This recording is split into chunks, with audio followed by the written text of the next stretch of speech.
우리 함께 봉독할 말씀은 시편 72편 말씀입니다.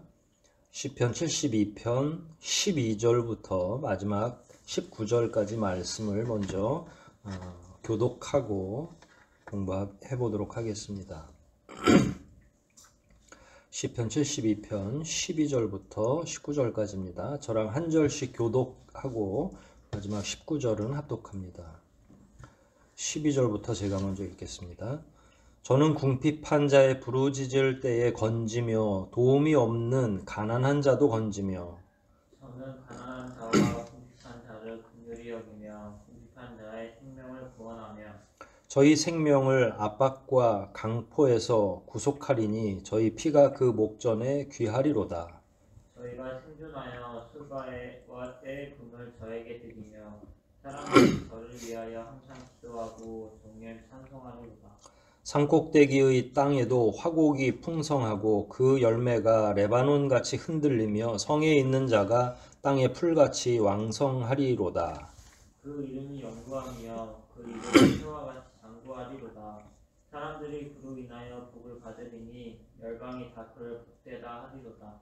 홀로 기사를 행하시는 여호와 하나님 곧 이스라엘의 하나님을 찬송하며 그 영화로운 이름을 영원히 찬송할지어다. 온 땅이 그 영광이 충만할지어다. 아멘 아멘. 이새의 아들 다윗의 기도가 필하다. 아멘. 오늘은 12절부터 내용을 한번 살펴보도록 하겠습니다.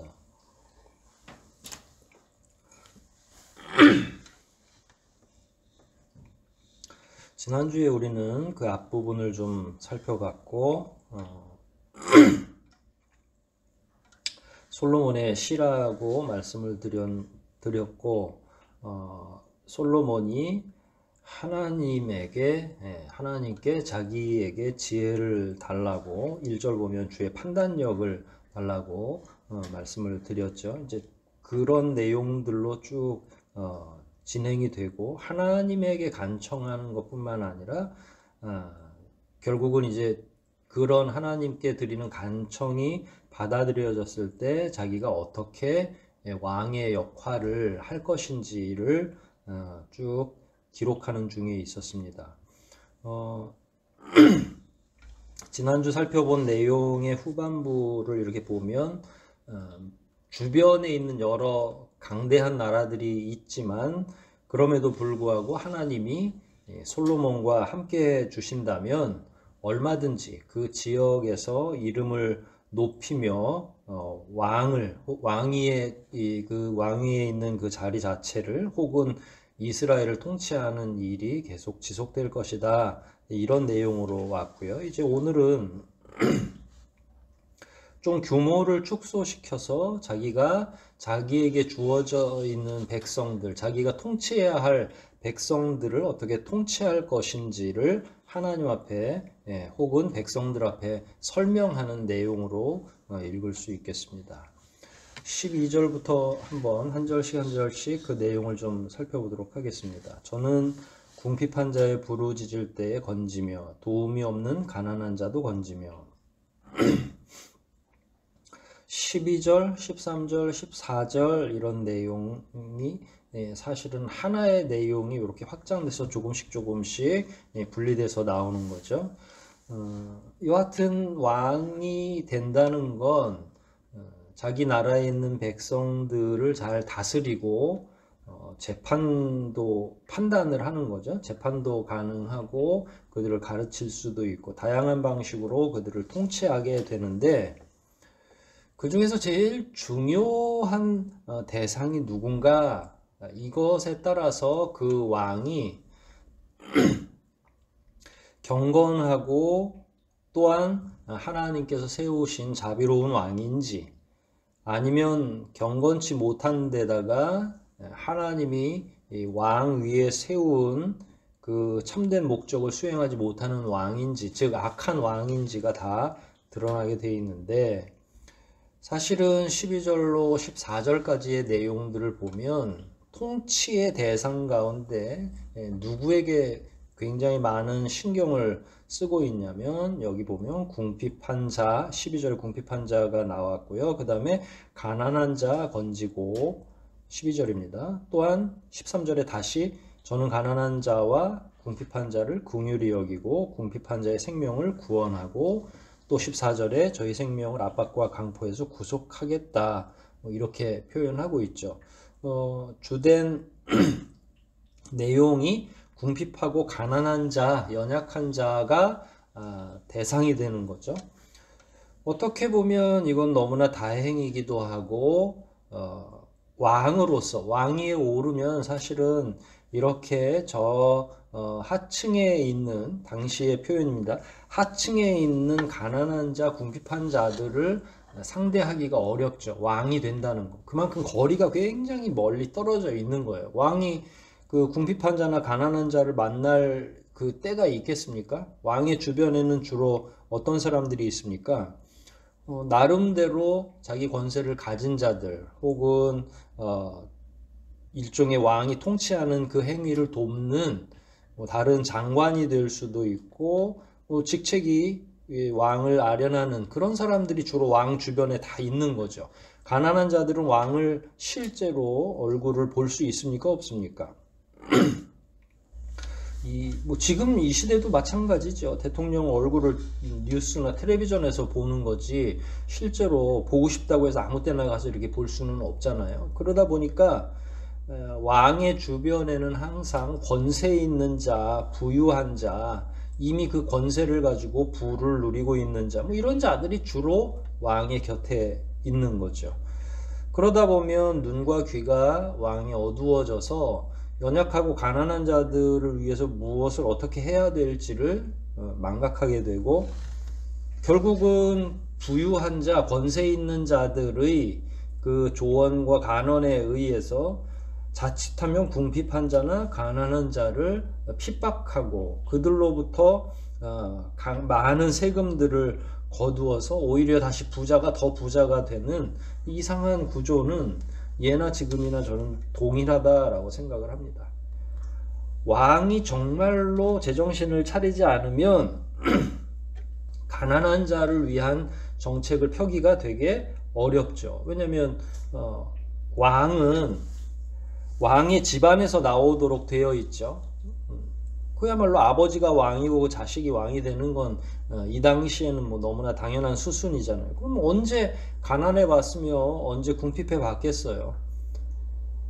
자기 스스로가 그런 삶을 알아야만 그런 사람들에게 관심을 기울이는 법인데 아버지가 다윗 왕이었어요. 왕의 집안에서 태어난 솔로몬이 궁핍한 게 무엇이고 가난한 게 무엇인 줄을 어떻게 알겠어요. 그래서 자기가 이해하지 못하고 자기가 알지 못한 사람들은 나중에 정책을 펴도 피부에 와닿는 연약하고 가난한 자들을 돕는 방법이 피부에 와닿는 그런 정책이 아니라 탁상 공론처럼 책상 위에서 자기들이 생각하고 이해하는 정도 차원의 정책을 펼치게 되죠. 그렇게 되면 가난한 자나 궁핍한 자들은 수혜를 받아도 그게 참으로 자기들을 위한 정책의 일환으로서 수혜를 받는 게 아니라 그냥 형식적인 방식으로 수혜를 받도록 되어 있죠. 본문으로 돌아와 보면 과거에 더 그랬을 거라고 저는 생각을 합니다. 지금은 이제 국민의 눈높이가 높아지고 국민들이 수준이 자꾸 향상이 되고 일반 시민들도 많이 배우게 되고 또 많은 경험을 갖게 되니까 이제 대통령이 됐든 왕이 됐든 함부로 할 수가 없죠. 그리고 사회복지 체제가 점점 좋아지고 넓어지니까 어떻게 됐든 궁핍한 자, 가난한 자들은 이제 정책의 대상이 되기가 편해져 있고 지금도 그런 정책들이 많이 있는 거죠. 저소득층을 위한 또 경제적으로 어려움을 가지고 있는 여러 부류들을 정책적으로 이렇게 도와주는 것들이 많이 있다는 거예요. 그런데 그게 정말로 그 사람의 마음에서 우러나온 정책인지는 우리는 알 길이 없고요. 하지만 옛날에는 정말로 신경 쓰고 주의를 기울이지 않으면 그런 정책을 펴기가 어렵죠. 누군가가 이야기해줘도 쉽지 않은데 본문에서는 자기가 그렇게 하겠다라고 하는 각오, 결심 이런 것들이 있다는 거예요. 나는 왕이 된다면 하나님이 나를 왕으로 세우시고 나에게 지혜를 명철을 주시기만 한다면 뭐 앞부분에서 이게 주변에 있는 만 백성들의 칭송을 받을 뿐만 아니라 이제 12절부터 보면 가난한 자와 궁핍한 자를 돕고 그들이 위기에 빠지지 않도록 하겠습니다 라고 하는 각오를 하나님 앞에 그리고 백성들 앞에 펼치는 것이나 마찬가지다라는 거예요. 그런데 말씀드린 것처럼 이런 왕들은 자기가 한 번도 가난해 본 적이 없는데 스스로가 가난한 자의 대변인이나 혹은 가난한 자를 돕는 그런 왕이 되겠다고 하는 건 사실은 아주 굉장히 귀한 표현이라고 볼 수 있습니다. 그러니까 솔로몬이 지혜도 있는 데다가 아직 그 심정이 하나님이 사랑할 수밖에 없는 온정주의가 그 안에 포함되어 있는 거죠. 13절도 마찬가지죠. 저는 가난한 자와 궁핍한 자를 긍휼히 여기고 궁핍한 자의 생명을 구원하며 궁핍한 자의 생명을 구원한다. 약한 자의 생명을 구원하기 위해서는 경찰 노릇도 해야 되고 때로는 식량을 대줄 수도 있어야 되고 왜냐하면 생명을 구원한다는 게 이런저런 여러 가지 일들이 있잖아요. 그러니까 강도로부터도 구원해 줘야 될 뿐만 아니라 굶주림으로부터 구원해 주는 거죠. 또한 외부의 침략이나 전쟁으로부터 또 생명을 구원해 줘야죠. 14절이 그런 내용이죠. 저희 생명을 압박과 폭력에서 강포라고 하는 게 이게 폭력적인 것을 의미하는데 그런 폭력에서 구원해 주시겠다라고 하는 구원해 줄 수 있다. 왕으로서는 저희 피가 그 목전에 귀하리로다. 이게 백성의 생명이 굉장히 귀하다라고 하는 거예요. 왕에게 있어서. 왜냐면은 왕이 통치하고 싶어도 백성이 없거나 영토가 없으면 왕이 되기가 어렵죠. 국가가 이렇게 성립이 되고 유지되기 위해서는 필수 요소가 있어요. 그 중에 하나가 백성인 거죠. 더군다나 그 백성들이 만일 압박과 강포로 인해서 굉장히 고충을 당하고 있다면 통치하는 게 즐겁거나 하지 않죠. 오히려 왕에게 원망을 하겠죠. 사람들이. 왕이 제대로 왕노릇을 못하니까 우리가 피곤하다 이렇게 생각을 할 수도 있고요. 근데 여기서 제일 중요한 건 12절, 13절, 14절 이 내용에서 가장 중요한 것 중에 하나는 왕이 이렇게 가난한 자나 궁핍한 자를 돕는 이유예요. 왜 이렇게 왕은 궁핍하거나 가난한 자를 도와야 하는가? 왜 이렇게 얘기했을까? 도대체 어떤 이유에서 이런 걸까라고 할 때에 원래 연약하고 가난한 자를 돕는다라고 하는 생각은 사람들에게 기본적으로 생기기 어려운 감정입니다. 스스로가 물론 종교적으로 깊이 있게 묵상하고 사람에 대한 생각이 정리된 사람들은 모르겠지만 자연인으로서는 누군가 다른 사람을 구원해 주는 일, 그들의 가난과 궁핍함을 채워주는 일을 스스로가 계획하기가 어렵다는 거예요. 그럼 누가 그런 내용을 얘기해 줘야 됩니까? 누군가가 먼저 그런 경험이 있는 사람들이 왕이란 자고로 이렇게 해야 된다라고 얘기할 수 있겠죠. 그러고 나서 비로소 깨달아서 여기에 기록할 수도 있겠죠. 뭐 여하튼 그런 과정들을 거치지 않으면 절대로 자연스럽게 생각 속에서 내가 왕이 됐으니까 가난한 자를 도와야지 이렇게 자연스럽게 생각이 옮겨가기가 쉽지 않다는 거예요. 그런데 또 하나 중요한 건 궁핍하고 가난한 자를 돌보는 진짜는 누구냐? 왕이 그 일을 대체하긴 하지만 원래 이 일은 누가 하셨던 일이냐라는 거예요. 지금까지 끊임없이 계속. 이게 솔로몬 당대로 또 끝나는 게 아니죠. 궁핍하고 가난한 자를 그 이후에도 계속 지속적으로 하나님의 사람들이 챙기고 그들을 구원했죠. 그런데 이거는 달리 말하면 하나님이 하시는 일이에요. 따라서 그 당시에 선지자라든지 예언자, 제사장, 왕 이런 직책에 있는 사람들은 누구를 대신해서 사람들을 대하냐면 하나님을 대신하는 거예요. 그러니까 솔로몬이 지금 주소 자체는 잘 찾은 것이시죠. 만약에 솔로몬이 제대로 이해하지 못하고 하나님의 그 거룩하고 고결한 성품을 이해하지 못하면 이 사람의 통치 방향이 가난하고 궁핍한 자가 될 수가 없겠죠. 다행히도 솔로몬은 지혜가 있었고 하나님을 경외하는 자였던 거예요. 그래서 그 스스로는 자꾸 누구의 심부름꾼이라고 스스로가 생각하냐면 나는 하나님의 심부름꾼이다 라고 생각을 하는 거예요.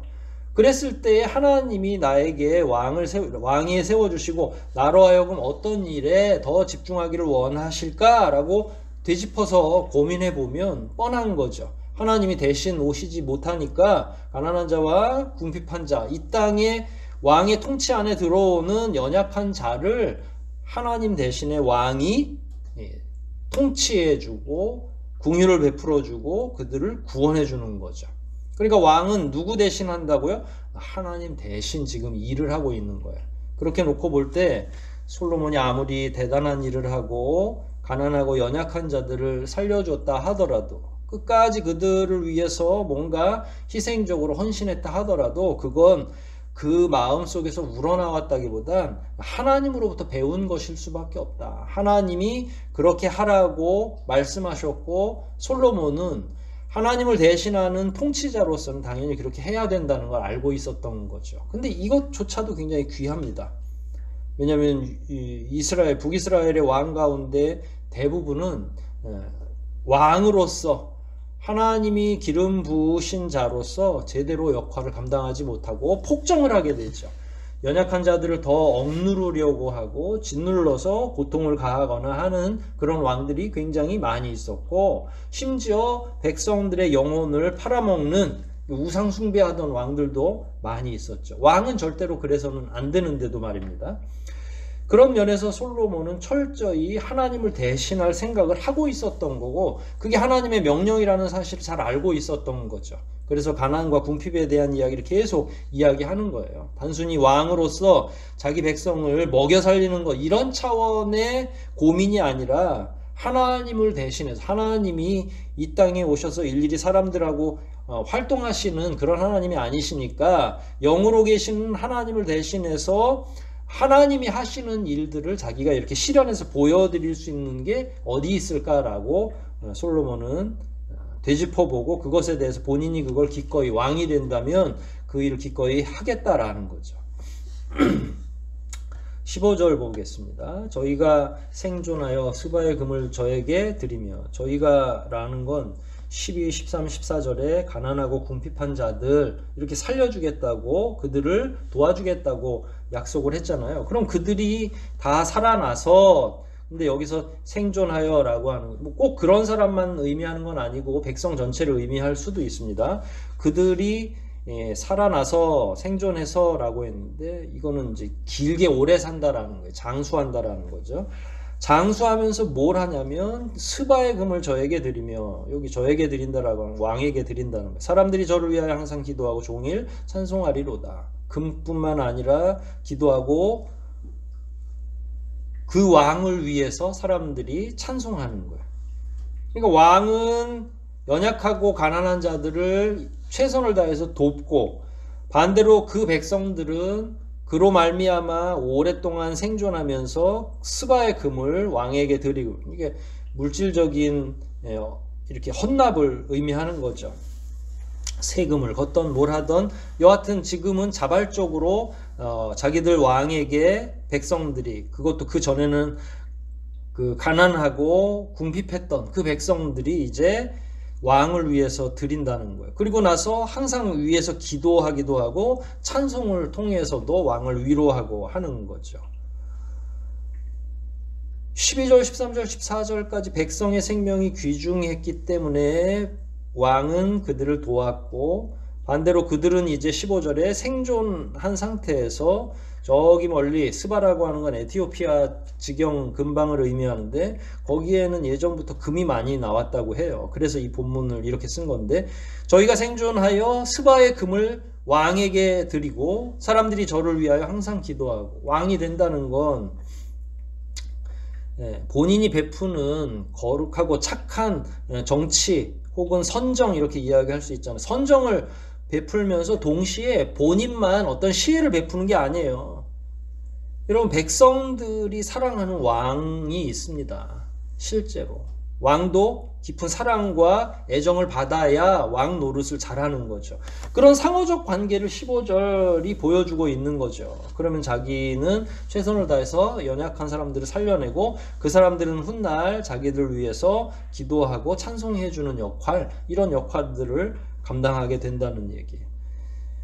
사실 백성과 왕 사이에 이런 관계가 생겨나고 끊임없이 계속 유지되고 발전된다면 이건 참 놀라운 일이죠. 사람 관계에 있어서는 서로 원하는 바가 있고 그 원하는 바에 따른 기대치가 있어요. 근데 그 기대치가 채워지지 않으면 실망하게 되고 그 곁을 떠나게 되죠. 그러니까 그런 관계가 아주 쉽게 일어나기 때문에 왕과 백성 사이에, 그것도 연약한 백성 사이에 이렇게 아름다운 일이 생겨난다는 건 대단히 고무적이고 놀라운 일입니다.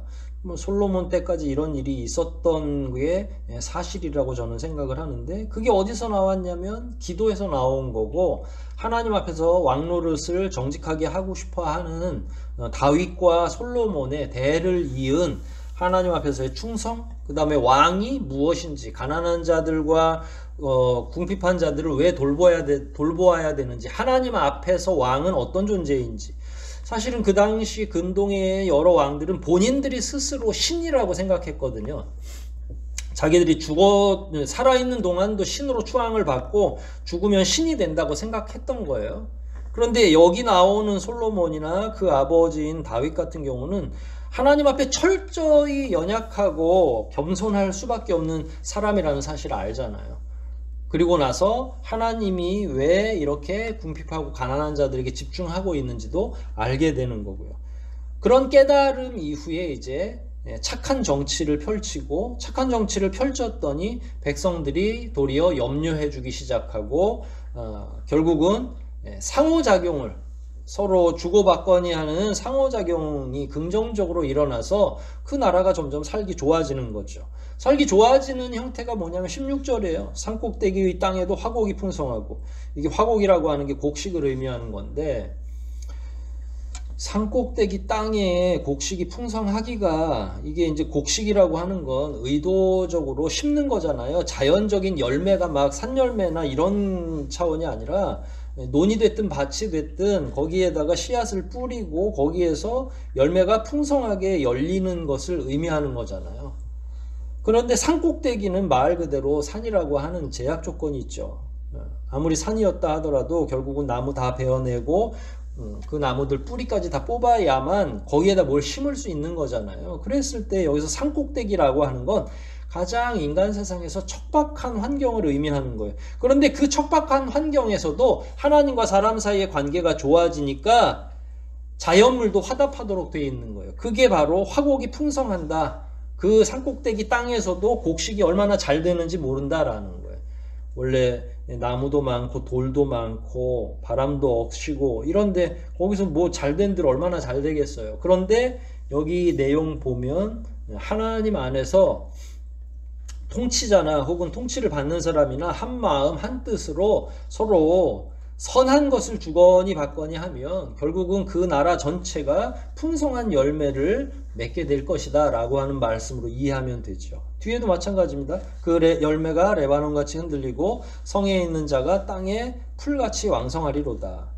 이게 이제 땅에 풀같이 왕성하다라고 하는 말은 들풀같이 풍성해질 것이다 라는 거예요. 이게 들풀이라고 하는 건 또 뭐예요? 땅에 풀 같고 들풀이라고 하는 건 딱히 뭔가를 계획적으로 뿌리지 않고 자연 상태로 뭔가 막 자라나고 하는, 그럼에도 불구하고 엄청 잘 자라는 그런 상태를 의미하는 거죠. 사실 농사를 못 짓는 사람들은 굉장히 애지중지하고 씨를 뿌리고 가꿔도 잘 안 되는 경우가 많은데, 하나님이 돕는 농사는 손 안 대도 이렇게 잘 된다라는 의미예요. 그게 맨 마지막 부분인 거죠. 성에 있는 자가 땅에 풀같이 왕성하리로다. 땅에 풀이 잘 왕성해지려면, 그렇게 척박한 땅에서 왕성해지려면 결국은 누구의 도움밖에는 없는 겁니까? 하나님이 도우셔야만 가능한 거죠. 그러니까 그런 내용들이 지금 포함되어 있는 거예요. 왕은 표면적으로는 자기가 다스리는 것처럼 백성들을 도와주고 다스리는 것처럼 보여지지만 누구의 대리자라고요? 하나님의 대리자로서 그 일을 하는 거고요. 백성들과 이렇게 서로 화목하고 교류 교제하고 하니까 결국은 나라 전체가 풍성해지는 거죠. 그래서 땅에 풀같이 왕성할 것이다 라는 거예요. 그 다음엔 어떻게 되겠어요? 그 17절입니다. 그 이름이 영구하며 그 이름이 해와 같이 장구하리로다. 솔로몬 당대에 이미 이런 일들은 진행이 됐죠. 멀리서부터 사람들이 솔로몬의 지혜를 한번 살펴보기 위해서 꾸역꾸역 자기들이 와서 확인하고 그와 더불어서 파티도 열고 서로 이제 상호 불가침을 해야 되니까, 침략하면 안 되니까 끊임없이 계속 화친 조약을 맺기도 하고, 그래서 솔로몬의 당대에 이미 그 이름이 여기저기 얼마나 알려졌는지 모릅니다. 근데 여기서 나오는 건 영구하다라는 거예요.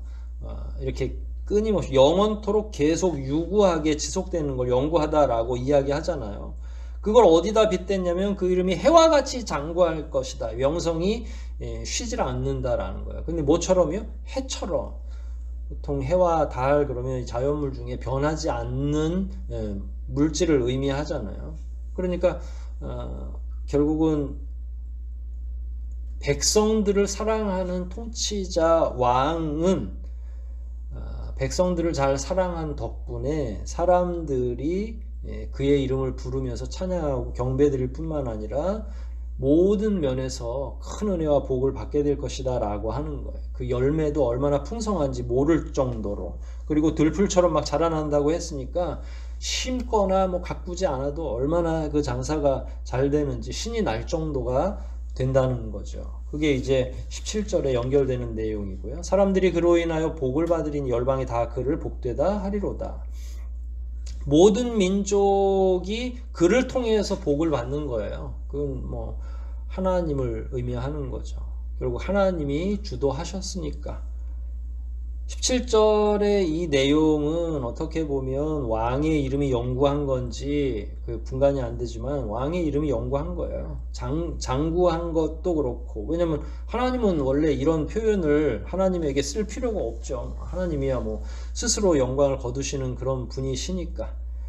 결국은 이게 이제 하나님 앞에서 거룩하고 경건하게 살았던 어떤 왕이 하나님께 대접받는 과정을 의미하는 거죠. 하나님이 그 왕을 계속 보존시켜 주시고 그 이름을 해와 달처럼 없어지는 물체가 아니라, 물체인 거는 물체인데 없어지지 않는, 그냥 계속 지속되는 그런 것으로 그 은혜와 복이 넓게 편만하게 펼쳐질 것이다 라고 표현을 한 거죠. 17절에 있어서. 18절과 19절은 송영입니다. 하나님께 영광을 돌리는 그 내용에 찬송하는 거죠. 뭐라고 표현했냐면 홀로 기사를 행하시는 여호와 하나님. 이게 이제 무슨 얘기냐면 세상에서 위대한 일, 기적 같은 일을 행할 수 있는 건 누구밖에 안 계시다는 거예요. 홀로 기사를 행한다라고 하니까 다른 사람은 혹은 다른 신은 가능하지가 않은 거고 하나님만 위대한 능력, 기적과 같은 일을 행위로, 행동으로 옮기실 수 있다라고 하는 거예요. 그 하나님을 찬송하며, 근데 사실은 12절부터도 그렇고 1절부터도 계속 살펴보지만 뭔가 뭐 하나님이 막 등장하거나 그러시진 않아요. 그런데 갑자기 그분을 찬양한다고 하는 건 왕위를 물려받은 왕으로서 매 순간순간마다 그런 모든 일들을 잘 처리하고 하나님의 뜻대로 살아가는 것 자체가 기적이고 위대한 일이고 하나님이 은혜를 베푸신 일이라는 사실을 솔로몬은 안 거죠. 그래서 뭐 더 유명해지거나 뭐 이런 차원이 아니라 지금까지 인도해 주신 것만으로도 하나님께 영광을 돌리고 하나님을 찬양하는 게 맞습니다 라고 표현한 겁니다. 19절도 마찬가지죠. 그 영화로운 이름을 영원히 찬송할지어다. 온 땅에 그 영광이 충만할지어다. 하나님의 이름을 영원히 찬양할 뿐만 아니라 그 이름이 온 땅에 혹은 그 영광이 온 땅에 충만해지는 것, 그걸 이제 솔로몬이 기원하는 거죠.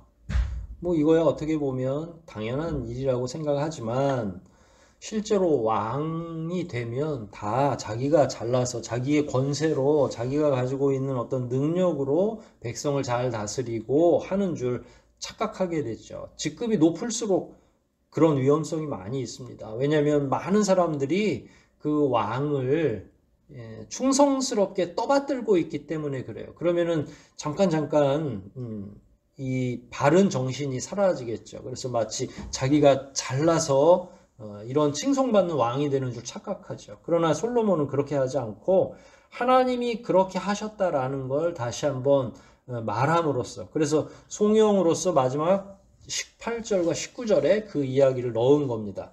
자기가 이렇게 해서 주변의 여러 나라들로부터 칭송을 받거나 혹은 그 사람들을 다 다스릴 수 있는 권세가 생기는 것, 이런 것들이 결국은 하나님께서 하신 것이다 라고 하는 거예요. 그걸 제대로 아는 게 굉장히 중요하다고 말을 한 거고요. 근데 여기서 한 가지 중요한 건 맨 마지막 구절에 이새의 아들 다윗의 기도가 필하다라고 하는 거예요. 사실은 한마디가 더 있어야죠. 다윗의 아들의 기도가 필하다 이렇게 이야기를 해야 되잖아요. 그런데 여기서는 다윗이라고, 분명히 72편은 솔로몬의 시, 솔로몬을 위한 시 뭐 이렇게 표현하는데 분명히 솔로몬이 저자처럼 이야기를 해놓고 마지막엔 다윗의 기도가 필했다라고 이야기하잖아요. 이건 어떤 내용일까요? 그냥 다윗 왕조이기도 하고 그 자녀는 이게 아버지의 소유까지는 아니더라도 아버지에게 속해 있다라는 걸 의미합니다. 그러니까 아버지 이름으로 이렇게 쭉 진행돼도 전혀 개의치 않아요. 솔로몬이나 혹은 다윗이나 다 다윗의 영역에 있다고 생각을 하는 거죠. 그렇게 놓고 볼 때에 이새의 아들 다윗의 기도가 끝났다라는 건 결국 솔로몬의 기도도 다 끝난 건데 이렇게 표현한 거고, 또 하나는 그 앞부분에 있는 모든 시편들의 대부분이 다 누구의 시였던 거예요? 다윗의 거였어요. 이 권으로 나누면 73편부터는 제3권으로 이렇게 나오잖아요. 그럼 나중에 뭐 모세도 기록한 게 있고 다양한 저자들이 나오지만 지금까지는 주로 다 누가 기록한 거냐면 다윗이 기록했던 내용들이죠. 그러니까 2권까지의 내용이 다 끝나면서 이게 2권의 마지막 문장이라고 생각해도 되는 거죠. 72편만의 마지막 문장이 아니라 2권의 마지막 문장이라고 해도 크게 다르지 않아요. 그래서 여기서 다윗의 기도가 끝났다라고 표현한 거죠. 예, 오늘 공부할 내용은 우리가 다 공부를 했고요. 오늘 내용들을 이렇게 살펴보면 결국은 거룩하고 참된 왕이 되는 건 굉장히 중요하죠. 겸손하고 지극히 연약한 자들을 위해서 일하는 왕들은 참 중요하고 그게 어떻게 보면 하나님을 대신하는 일이기도 하고요. 그런데 그렇게 되기가 쉽지 않죠. 권세가 오르면 오를수록 더 교만해지고 더 자기중심적으로 빠지게 돼 있는데 다행인 것은 솔로몬은 하나님 앞에서 이런 면을 끊임없이 계속 생각했던 것 같아요. 그런데 주의해야 될 건 아무리 솔로몬이 지혜롭고 괜찮은 사람이라 할지라도 자꾸 통치 후반으로 가면 갈수록 우상을 숭배하게 되죠. 이렇게 왕으로서 바른 길을 가겠다고 얘기했지만 사람이 변하는 건 한순간이더라 라는 거예요. 그래서 솔로몬이 위대한 왕이고 솔로몬이 이 내용을 적었다 하더라도 결국은 위대한 왕을 가르치고 위대한 왕을 지혜롭게 하시는 건 하나님이시고 하나님이 그와 교통하지 아니하시면 위대한 왕이 생겨날 수가 없구나라는 거죠. 솔로몬이 본인의 지혜가 출중하고 똑똑해서 위대한 왕이 된 것이 아니라 결국은 누가 어떤 지혜를 주셨느냐, 하나님이 그를 지혜롭게 하셨고 하나님이 그를 인도해 주셨기 때문에 똑똑하고 위대한 왕이 되었다라고 하는 이 관계를 우리가 보다 더 명확히 이해하고 기억해야 될 줄 압니다. 모쪼록 이런 말씀들을 여러분들이 깊이 묵상하시면서 하나님 마음에 합한 지도자, 하나님 마음에 합한 그리스도인으로 살아가는 게 무엇인지 더 깊이 체험하시고 깨달으시고 그런 사람으로, 그런 리더들로 세워지시기를 주의 이름으로 다시 한번 권면드립니다. 우리 함께 말씀을 생각하면서 기도하시겠습니다. 하나님이 원하는 지도자, 하나님이 지혜를 주셨을 때 어떻게 작용을 해야 되는지, 어떤 왕이 되어야 되는지 이런 내용들을 다시 한번 묵상하시면서 우리 모두가 하나님 앞에서 바로 세워지고 하나님께서 귀히 여기시는 그런 존재가 되게 해달라고 이 시간 통성으로 함께 먼저 기도하시겠습니다.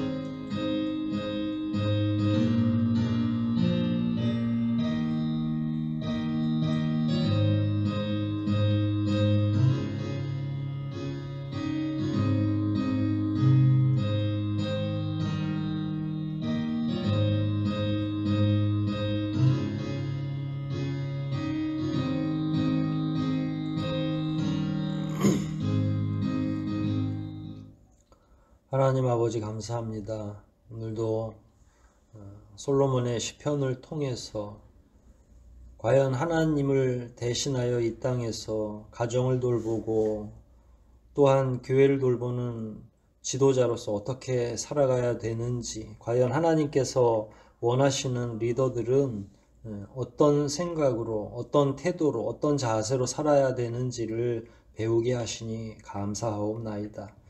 우리는 무능하고 완악하고 또한 하나님의 뜻에 어울리지 않게 살아가는 것이 익숙한 저희들인데 하나님께서 저희들을 붙잡아 주셨고 때마다 그 답을 알려주시며 그 길을 걸어가도록 촉진하시는 것을 저희가 잘 압니다.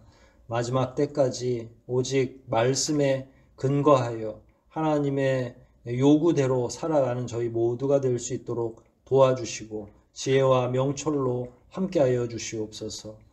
지금 상황이 매우 위중하고 많은 교우들이 여러 가지 어려운 가운데 직면해 있사옵나이다. 바라옵기는 하나님께서 우리 귀한 교우들 한 사람 한 사람마다 더욱 굳세게 세워주시고 이런 어려움 가운데 마음 흔들리지 않게 도와주시고 이럴 때일수록 더욱 하나님께 집중하고 매달리는 저희 모두가 되도록 하나님께서 더욱더 크신 은혜로 함께하여 주시옵소서. 주일까지 남아있는 시간 동안도 하나님께서 한량없는 은혜로 저희와 함께해 주시고 하나님 안에서 더욱 든든히 세워져가는 하늘소망교회 교우들이 다 될 수 있도록 은혜 위에 은혜를 베풀어 주시옵소서. 모든 것 주님께 의탁하오며 우리를 구속하신 예수 그리스도 이름 받들어 감사하며 기도하옵나이다. 아멘.